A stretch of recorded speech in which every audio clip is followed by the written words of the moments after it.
Aujourd'hui, on se retrouve pour une review matos. On va reviewer aujourd'hui un truc qui vient de chez Nico Vapor. Ceux qui font le Vapor Giant, ceux qui font pas mal de trucs. Aujourd'hui, on va reviewer le Chronos. Alors, le Chronos, qu'est-ce que c'est donc? Le Chronos, c'est un atto qui va être dans le même esprit que le Flashy Vapor, que le Typhon GS2, que le Typhon GLS, GSL. Ouais. Voilà, donc ça va être un atomiseur avec lequel le montage donc, va être dessous, la cuve au-dessus et deux petits tubes pour alimenter en liquide. On aime ou on n'aime pas, c'est bien ou c'est pas bien. Alors, je vous dis tout de suite qu'il y a des trucs qui me chagrinent sur cet atto, comme à chaque fois. Il y a toujours un petit truc qui moi me gêne, qui gêne pas forcément tout le monde, mais donc du coup, je vais en parler. Puis je vais parler des trucs bien aussi.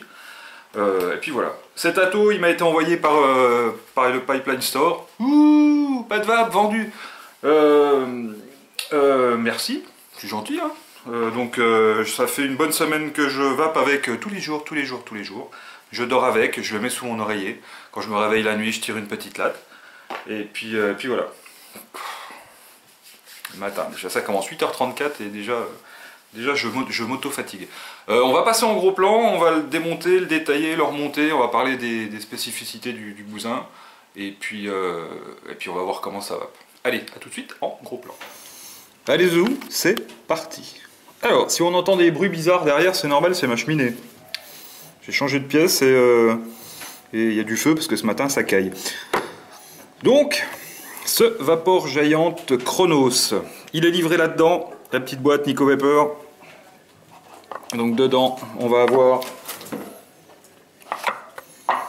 Et déjà on a des petites spares, donc avec des joints de rechange, avec deux petites vis de rechange aussi. Petite vis classique, hein, c'est de la cruciforme. Voilà. Dedans, on va avoir le Chronos en lui-même. Et puis c'est tout. Voilà, donc les spares, on s'en fout. La boîte, on s'en fout également. Et on va détailler l'atto. Alors c'est un atto, voilà, plus ou moins classique. Plus ou moins classique quand on le regarde comme ça, et quand on va le démonter, on va se rendre compte qu'il est moins classique déjà. On va commencer par le dessus, donc c'est comme chez Nico Vapor, donc un petit drip type.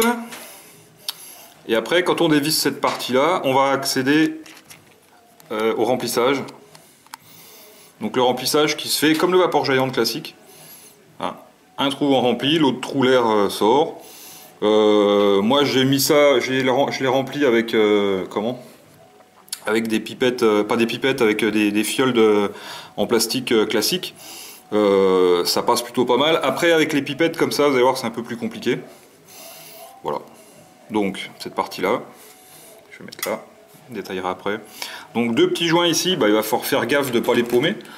Une fois qu'il y a eu du liquide mis dedans, une fois, on est tranquille, hein, normalement ça se barre pas trop.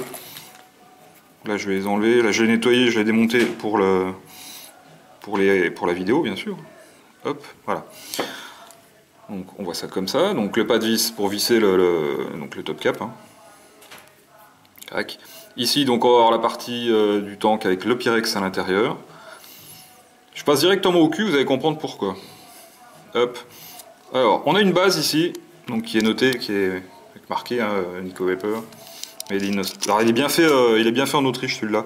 Contrairement au Go, celui qui est l'atto qu'ils ont sorti là, qui est un petit peu dans l'esprit du Subtank, qui lui est marqué Designed in Austria seulement. Donc ça veut dire qu'il est conçu en Autriche, et par contre il est fabriqué en Chine. Celui-là il est bien fabriqué chez eux.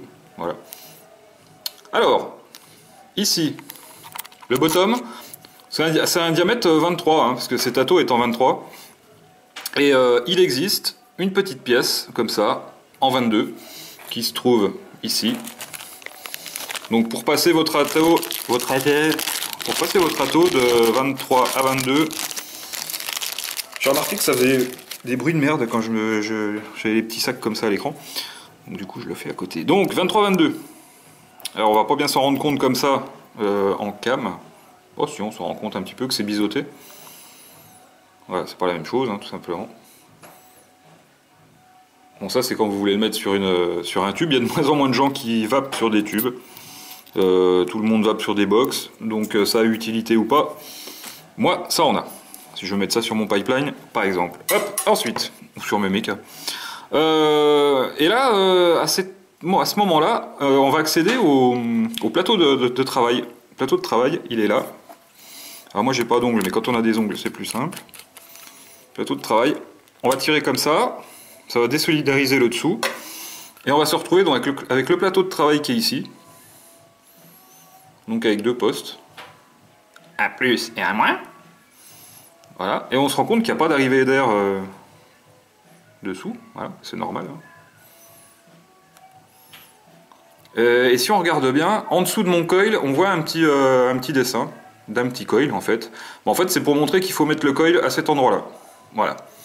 Bon, je vais pas démonter ma résistance qui est encore assez propre. Voilà. Ça sert à rien. Hein. Et du coup, je vais la laisser comme ça.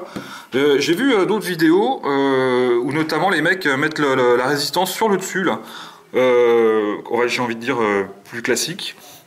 Je n'ai pas trouvé vraiment d'utilité, moi perso, j'ai essayé. Donc je l'ai laissé là. Pour la simple et bonne raison, c'est que quand on va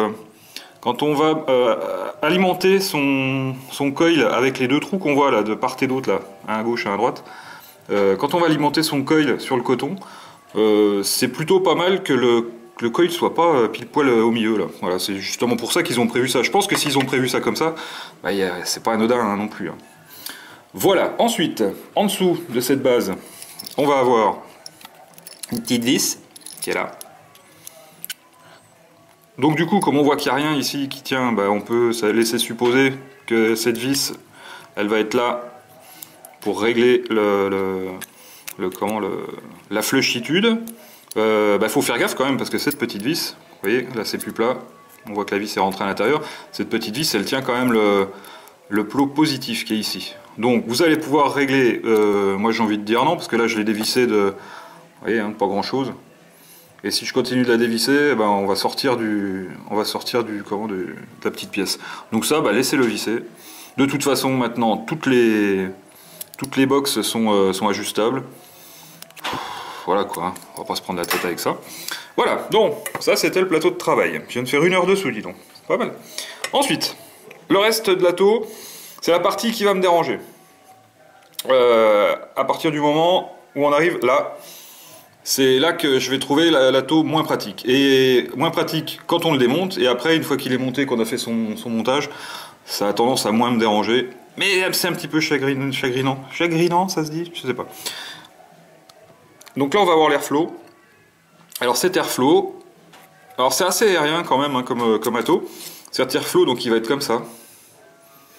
Donc voilà, puis on va tourner comme ça pour le régler. Le problème, c'est qu'une fois que vous avez rentré votre airflow comme ça, on n'a aucun repère, hormis l'aigle ici et l'inscription Chronos ici. Oula, mise au point, c'est pas ça ce matin. Voilà. Hormis ces deux repères écrits là, on ne sait pas trop où on en est dans notre airflow. Et je vous avouerai que en tournant comme ça la bague, moi je vois pas forcément les trous qui sont obstrués. Donc pour l'airflow, c'est un petit peu casse-bonbon. Voilà, ça me dérange un petit peu le fait qu'on voit rien là. Ça, c'est un petit peu dérangeant. Après, c'est pareil, une fois qu'on a réglé son airflow, on peut se dire on le touche plus. Bah si, moi des fois je le touche. Voilà, je fais ce que je veux. Alors, après, deuxième partie qui va me déranger un petit peu, c'est quand on va désolidariser toute cette partie-là. Donc on va dévisser, quand on va vouloir faire son montage par exemple, et mettre ces petits tubes en mèche, on va être obligé de dévisser là, comme ça. Et le problème c'est que quand on dévisse là, comme ça, donc on se retrouve avec le plateau de travail complet. Donc ça, plus ça là. Hein, ça c'est le plateau de travail complet on va dire. On se retrouve comme ça, et là, d'un seul coup, on se retrouve avec tout ça qui va être brinle-ballant. C'est-à-dire que pour une raison X ou Y, si jamais on voulait démonter ça, je sais pas moi, pour réajuster ces réajuster ces tubes, ou j'en sais rien, les enlever, ou je sais pas, enfin faire quelque chose sans passer par l'intérieur, là avec une pince à épiler, on n'a pas toujours une pince à épiler sur soi. On est obligé de démonter tout ça et on se retrouve avec tout ça, donc du coup on peut pas laisser le liquide dedans, parce que bien sûr ça tient pas. Hein. Autre chose, quand on est habitué à des atos où tout est solidaire, ce qui peut arriver c'est qu'on a le truc qui est posé comme ça, on s'en rappelle plus, hop, on va le prendre, et puis quand on va le prendre, ça va s'enlever, ça va tomber, on peut éventuellement casser le Pyrex. Ça me dérange un petit peu, voilà. Parce que du coup, après, bon, on se retrouve vraiment avec le Pyrex, voilà, comme ça. Et puis la dernière partie, ce petit morceau-là qui va se démonter. Je vais vous expliquer pourquoi tout de suite après. Voilà. Donc on se retrouve avec toutes ces petites pièces-là, pour un seul ato. Voilà, donc ça fait quand même pas mal de pièces. Et moi, bon, bah voilà, je suis pas fan des milliards de pièces dans tous les sens. Parce que ça me dérange d'avoir des puzzles pour vaper. Voilà. Ah, ça c'était mon côté chiant. Maintenant on va passer au côté moins chiant. Ce tank, donc il est donc livré avec ce tank là, ce tank classique on va dire. Et il existe en spare le tank nano, donc qui est ici. Que personnellement, moi je trouve plus sexy parce que les grandes fentes, là, sur le grand, là, ça fait... Je sais pas. Bon, bref. Je préfère le petit, donc on va le monter en petit direct. Et comme ça, je ferai mon montage avec le petit. Voilà. Je vais détailler tout ça. Mettre tout le merdier là. Donc le petit, dans le kit nano, vous allez avoir ça. Ça, mais bien sûr le Pyrex. Fameux Pyrex, hein, donc faut faire gaffe.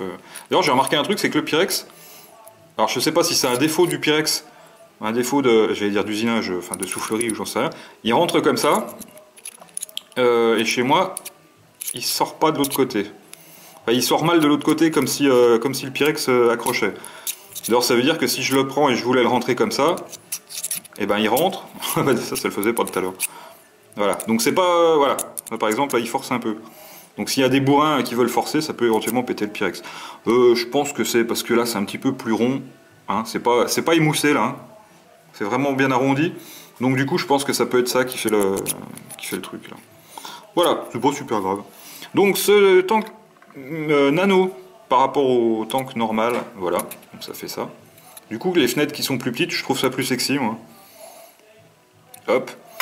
Et du coup, pour pouvoir adapter le bousin là, et ben normalement on a cette grande tige là qui est vissée dedans. Si je réussis à la visser, et ben à la place bien sûr il va falloir mettre la petite qui est ici.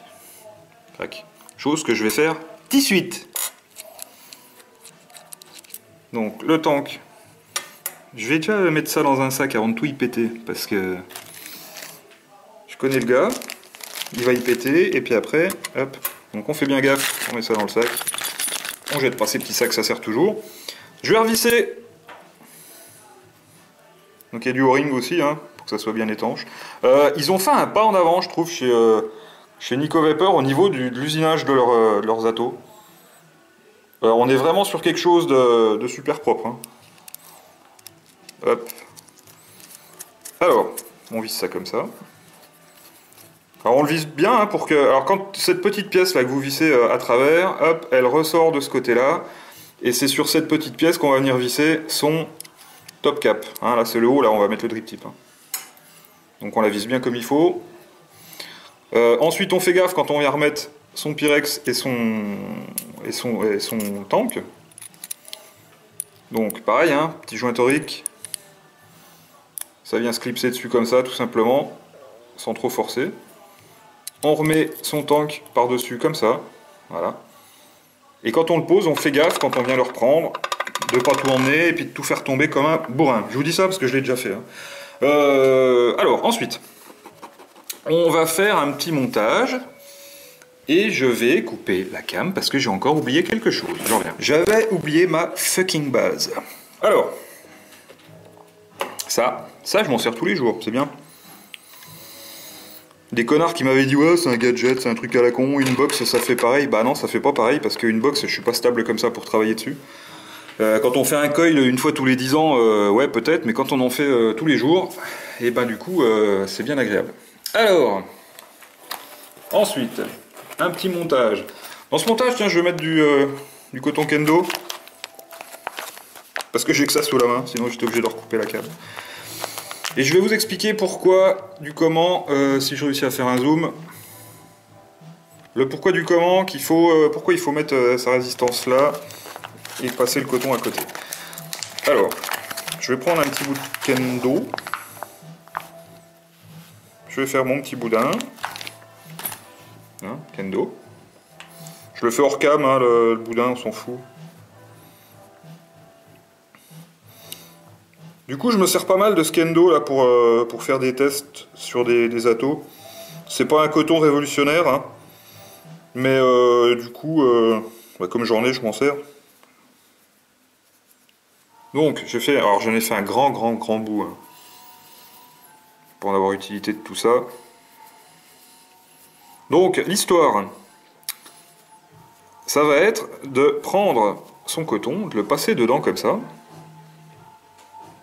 Hop. De le tirer. Voilà, comme ça. Et puis le but du jeu après, ça va être de le prendre, alors d'en prendre pas trop long, pas trop court, et de venir faire le positionner au-dessus de la vis là, juste ici, de chaque côté. Parce qu'en fait, nos tubes, quand on va faire notre montage avec nos mèches, les tubes qui vont sortir de là, ils vont venir poser pile poil là au-dessus. Donc du coup, il faut que le coton il soit bien ici, avec un peu de matière quand même. Et dans la cuve, là, on s'en foutrait presque qu'il y ait du coton. Faut en mettre un peu quand même, parce que ça fait une réserve de jus au cas où on chaîne vape un peu. Donc moi, j'en coupe un bout comme ça. Là, je vais faire à peu près pareil. Voilà. Et son coton, donc, on va venir le mettre comme il faut au-dessus. Moi, je l'imbibe un petit peu. Là, je vais mettre quoi là? Je vais mettre un petit coup de Yo-Gyo de chez Perino, parce que j'ai que ça sous la main aussi. C'est la journée du j'ai que ça sous la main, hein, de toute façon, donc je vais l'imbiber, ce kendo.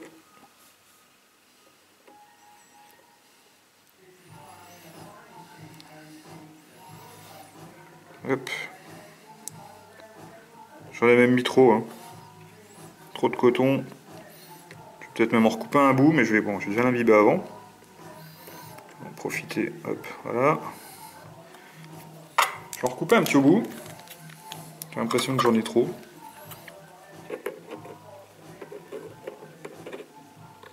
Toujours aussi facile en cam.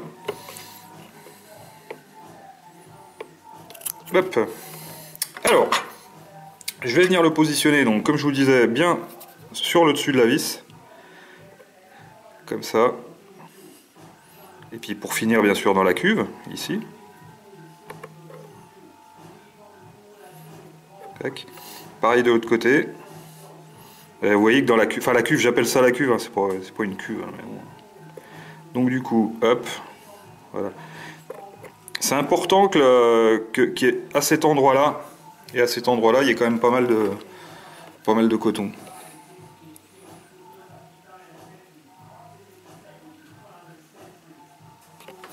Prenez le temps de le faire propre.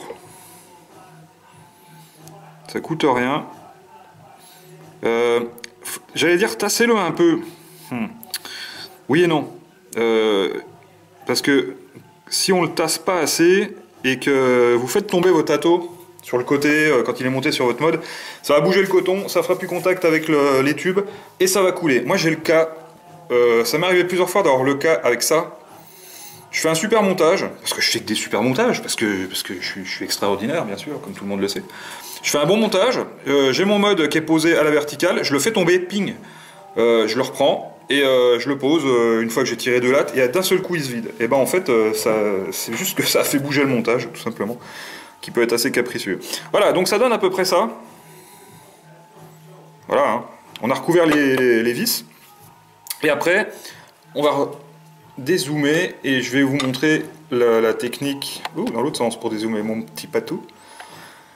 Après il va y avoir la technique, il va falloir donc mettre 2 tubes de mèche là-dedans qui vont dépasser là-dessous et bien sûr qui vont venir appuyer à l'endroit où il y a les deux vis ici.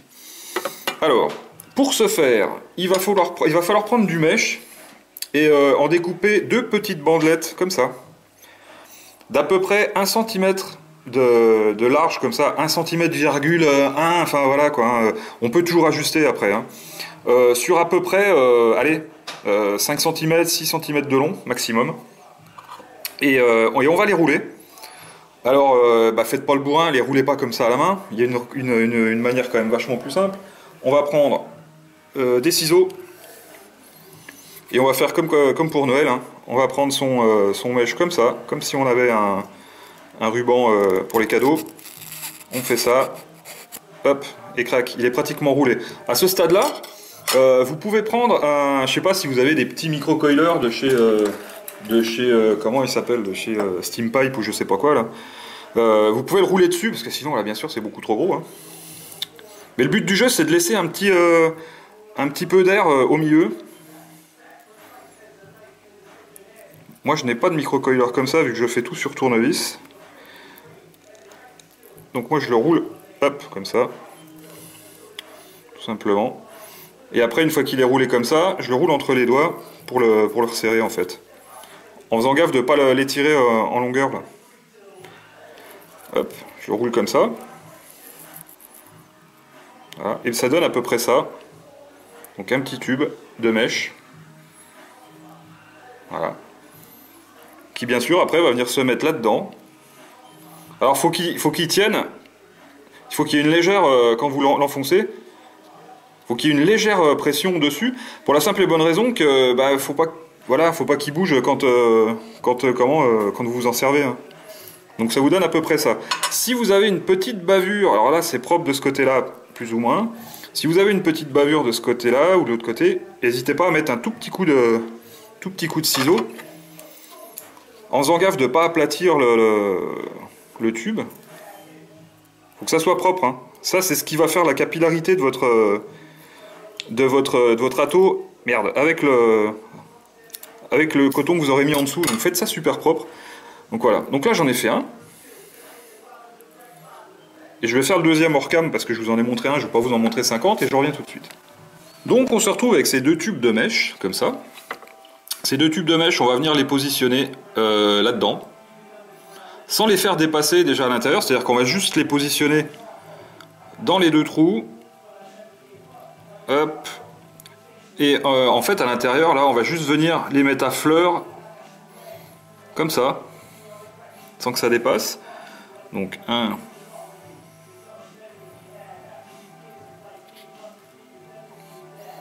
Et hop, 2.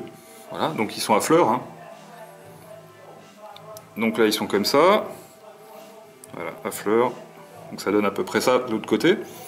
Voilà, il est un petit peu tordu, voilà. Et ensuite, on va remonter son plateau dessus. Donc pour ce faire, alors le plateau, pour le remonter, c'est pas compliqué. On va avoir une petite encoche qui est ici, sur le plateau. Cette petite encoche, elle va correspondre avec ce petit téton qui est là, qu'on voit sous mon doigt. Et en fait, hop, on va venir clipser ça dessus. Alors, avant, je vais continuer de bien humecter mon coil. Pas mon coil, mon coton, parce que vous voyez qu'il n'est pas humecté là sur le côté. Et tant qu'à faire, autant qu'il soit bien mouillé dès le départ. Pour partir avec une capillarité et puis un truc qui est bien dès le départ. Vous voyez, il n'y en avait pas sur le côté. Alors comme quoi, vous voyez le coton kendo, ce que je disais dans ma vidéo sur le coton kendo, niveau capillarité, on n'est pas sur de la Fiber Frix. Hop, voilà. Je vais dévisser ça de ma base.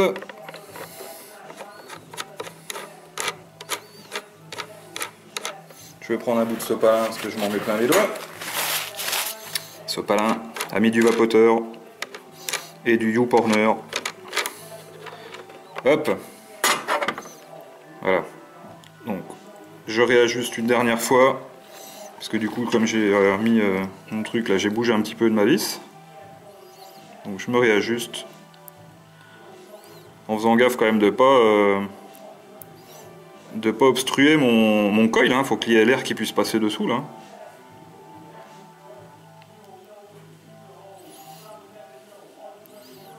Comme ça. Hop. Allez, on va dire qu'on est plutôt pas mal. Ouais, l'air passera dessous. Puisque l'air, bien sûr, bah, il va arriver là, hein, par les petits trous. Hein. Donc, on vient repérer sa petite encoche. Hop. Qui est ici. Et on vient la mettre en face. Ça aussi, c'est une petite partie chiante. Mais bon, après, bon. Voilà, quoi. Hop, on fait clip. Comme ça. C'est clipsé. Et après, on va venir appuyer ces deux tubes sur le coton, donc qui va être en dessous. Et donc du coup, on va appuyer légèrement jusqu'à ce qu'on sente une petite résistance. Crac. Donc là, je sens que je suis en contact avec le coton. Même chose ici. Crac. Je sens que je suis en contact avec le coton. À ce stade-là, mon montage est fini. Alors on peut, si on veut fignoler, faire en sorte que nos petits mèches là soient bien arrondis, bien jolis. Voilà. Après, on va remonter ça sur notre tank nano. On fait gaffe en prenant notre tank de pas tout désolidariser et puis se le prendre dans les pattes et de le casser. Donc on va venir revisser ça dessus comme ça. Tout simplement.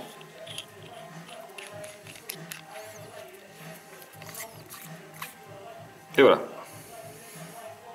Le montage est fini. Bon, bien sûr, on va remettre son airflow en place. Hein, que moi, je vais mettre en grand. Donc l'airflow. Alors on fait gaffe, l'airflow. Il y a le repère là, hein, du petit aigle. Si on le met à l'envers comme ça, et bah, du coup, bah, on se retrouve avec un airflow qui est un peu décalé. Mais bon, ça n'a pas grande incidence. Voilà. Donc, c'est chiant l'airflow, mais bon, hop, on le met comme ça. On vient remettre sa bague. Soit en 23, soit en 22. Bon, bah là, c'est la 23, parce que je vais mettre ça sur une box. Voilà. Là, j'avais mes petits joints qui étaient enlevés. Je les remettrai quand j'aurai mis mon liquide dedans. C'est là que vous allez voir que mettre le liquide avec une pipette, bah, c'est un peu plus chiant qu'avec un truc en plastique. Parce que ça aurait tendance à dégueuler un petit peu sur le côté si vous appuyez trop fort. Vous voyez ? Ça le fait pas avec une fiole en plastique. Hop.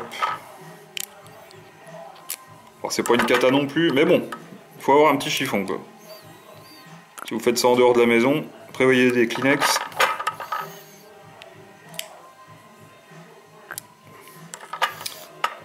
Je vous mettrai ici les contenances en millilitres des deux tanks. Hop, voilà. Donc là, bah, je vais remettre un petit coup de Kleenex pour enlever le surplus. Hop, comme ça.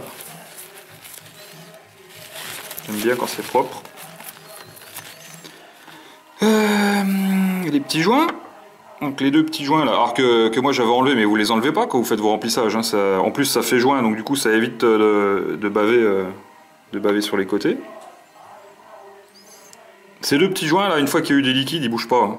Une fois qu'il y a eu des liquides dessus, voilà, ils se tiennent bien en place. On vient remettre son top cap, comme ça. Son drip tip. Et voilà. L'atto est prêt à vaper. On va passer en gros plan, et puis on va vaper, et puis on va en parler encore 2-3 minutes, et puis après on se quittera. Allez, c'est parti. Recoucou. Aïe, alors, je vais avoir une petite info supplémentaire. Quand je vous ai parlé du... la cam mieux que ça. Quand je vous ai parlé du plot en dessous, en fait, je l'avais pas trop touché ce plot, je l'avais démonté pour le regarder, pour faire quand j'ai fait mes tests sur cet atto. Et là tout à l'heure, quand je l'ai bougé un petit peu, pour vous montrer le plot positif et à l'intérieur l'insulateur au niveau du montage, je l'ai pas touché, donc je l'avais juste un petit peu dévissé pour le refaire ressortir. Rappelez-vous, il n'y a pas si longtemps que ça quand même. Et en fait, mon atto n'était pas reconnu par ma box. Et tiens, je dis ça c'est bizarre. Donc je l'ai revissé à fond et l'atto est reconnu par la box. Donc ce plot n'est pas ajustable, à mon sens. Et du coup j'ai continué de testouiller. Et en le dévissant d'un petit rien du tout, ça me faisait varier ma résistance. Donc c'est-à-dire que là j'ai une résistance à 0,88. Et le fait de prendre l'atto et juste de lui mettre un petit un quart de tour comme ça, si ça le fait pas là, parce que j'ai essayé 10 fois. Donc j'étais à 0,88 et là du coup je passe à 0,94. Donc ça me fait varier la résistance. Donc ce plot, il faut le laisser serrer en fait. Voilà, là il est serré à fond et j'ai bien la valeur de la résistance que j'ai sur mes autres box aussi. Hein. Cette résistance là, je l'ai laissé un petit moment dedans et là je suis retourné à 0,88. Voilà, donc le plot, ne le touchez pas. Maintenant, on va dire le plus important. Le plus important, ça va être quand même la vape. Une fois qu'on a fait tout ça, comment ça marche? Alors déjà, avec le tank nano, il est sexy. Et puis après, on va voir comment ça marche. Airflow ouvert en grand, c'est un atto qui est assez... qui va marcher en serré, mais qui marche bien avec son airflow ouvert en grand. Alors un airflow ouvert en gland, c'est toi le gland. C'est pas non plus, vous voyez, hein, c'est pas non plus un airflow de psychopathe de la vape.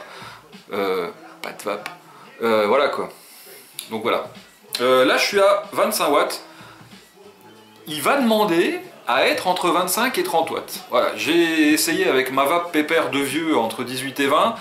C'est pas là que je le trouve le plus sympa, parce que je trouve que la vape est pas assez consistante. Et du coup là à partir de 25 watts c'est mieux.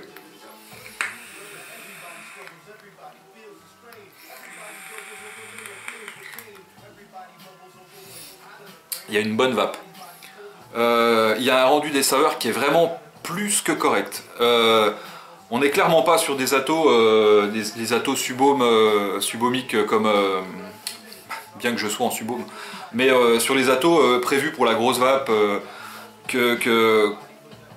dont on a une déferlante là depuis des mois et des mois, on est sur un atto, c'est bizarre, il est un peu au milieu, il est un peu aérien, et il est pas mal sur la saveur. Donc du coup, je suis assez content. Voilà. C'est pas super aérien non plus. Hein. Mais disons que je pense que ça peut ne pas gêner quelqu'un qui a l'habitude de vaper aérien, de vaper sur un atto comme ça. Avec le montage en mèche, là comme j'ai fait, zéro fuite.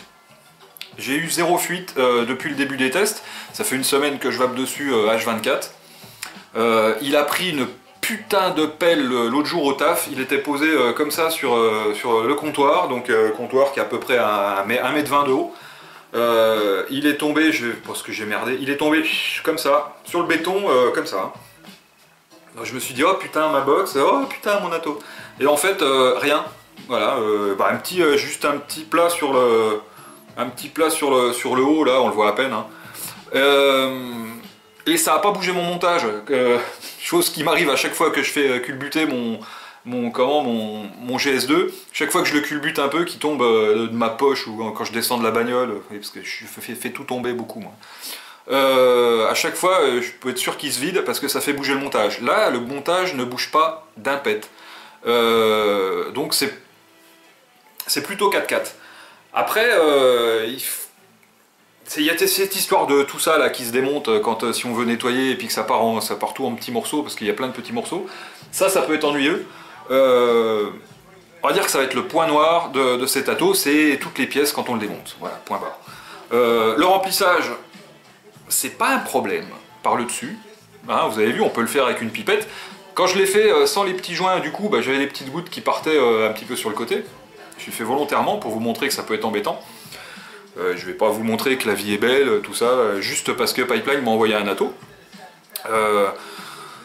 Avec le petit joint, si on met la pipette et qu'on appuie franchement, ça rentre direct et ça fait pas de fuite. Voilà. Enfin, pas de fuite, pas de débord. Donc là, j'étais à 25 watts, je vais me mettre à 30 watts, parce qu'il s'exprime pas mal à 30 watts aussi.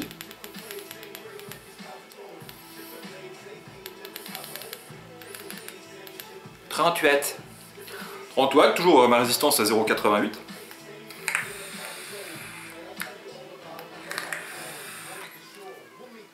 tire pas des lattes de psychopathe. Hein.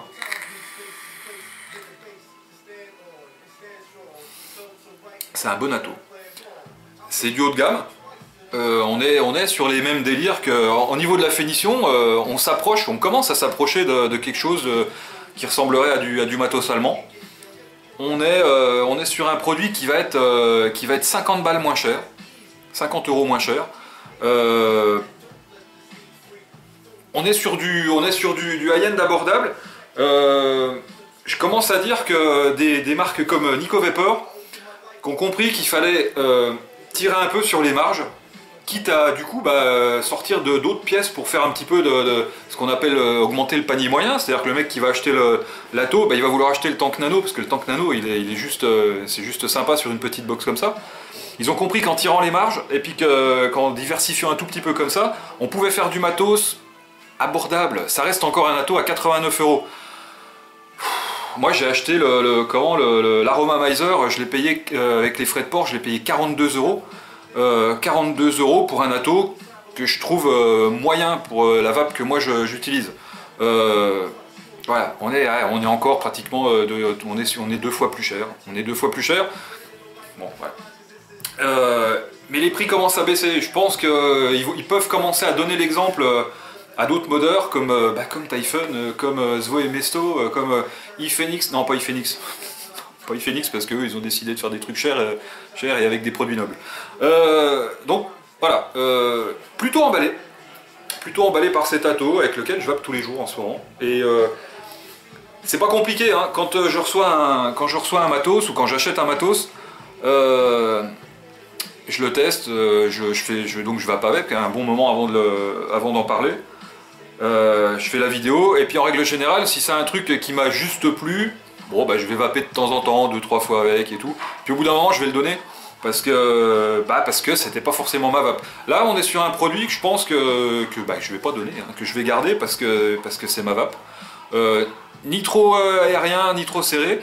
Les saveurs sont là. On n'est pas sur de l'origine Genesis. On n'est pas sur du GT2, mon Ato fétiche. Mais on est bien. On est bien dans les saveurs. Le Yogi-Oh là que j'ai mis dedans, je viens de finir la fiole. C'est un liquide que j'ai vapé sur GT2. Je retrouve pratiquement mes arômes. Donc bien. Voilà. Sur ces bonnes paroles, je vais vous laisser. Ça marche bien. Sur ces bonnes paroles, je vais vous laisser. N'oubliez pas, la vapote c'est mieux que la clope. On se retrouve bientôt, j'ai plein de trucs à tester. C'est cool. C'est cool, hein. J'avais pas grand chose ces temps, enfin pas grand chose. Je m'étais fait un peu plus rare ces temps-ci, aussi dû à l'actualité, parce que la vape ça me chagrine en ce moment. Donc du coup un peu moins la pêche pour faire des vidéos, plus la pêche pour pousser des coups de gueule et puis envoyer chier tous ces connards.